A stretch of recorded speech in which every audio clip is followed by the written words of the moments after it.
L'Aviron Bayonnais avait l'occasion de consolider sa deuxième place au classement en battant Montauban en match d'ouverture de cette deuxième journée de Pro D2 disputée au stade Jean Daugé de Bayonne.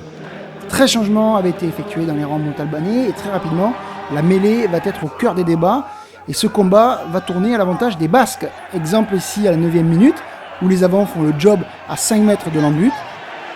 La munition est propre pour Guillaume Rouet, le demi-mêlée passe à son demi d'ouverture, Lucas Méré, qui adresse une passe au pied millimétrée pour son ailier Martin Bustos Moyano, qui marque en coin et se blesse aussi sur le coup. On va revoir cette action au ralenti avec la vista et l'adresse technique du jeune demi d'ouverture Lucas Méré, qui trouve parfaitement son ailier. L'Argentin réceptionne parfaitement et évite d'un geste le dernier défenseur pour marquer le premier essai du match. 5-0 pour Bayonne, puis 8-3 après la première demi-heure de jeu, alors que les buteurs ont fait évoluer la marque. La domination en mêlée se confirme au fil du match. Et la première ligne bayonnaise, Eguinis, Van Vuren, Chora met au supplice sa vis-à-vis et offre de bons ballons aux trois quarts, comme sur cette action. Mais des mauvais choix, et surtout beaucoup dans l'avant, empêchent toute transformation efficace du jeu, comme ici, avec un passage par le sol. L'arbitre du match, M. Castagnède, revient à la faute en mêlée. Et c'est Duplessis, buteur remplaçant, qui va enquiller 11-3. Fortunel répond au pied pour Montauban avec un 11-6, mais encore une fois, l'épreuve de force reste dans le giron des Basques.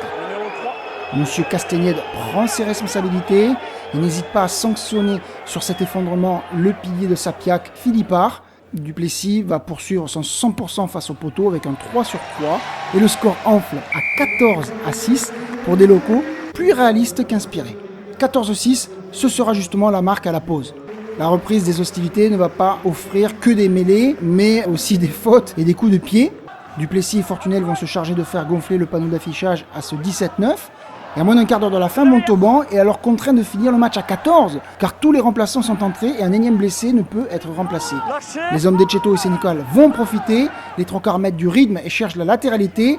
Gabi Lovo-Balavou va se faufiler et créer le désordre. Il enrhume la défense, temporise et sert Fuster avant de tomber. Ce dernier peut transmettre à Janet, qui vient marquer le deuxième essai du soir. Un essai qui ressemble à une balle de match, tant la victoire ne peut plus échapper aux hommes des Pyrénées-Atlantiques.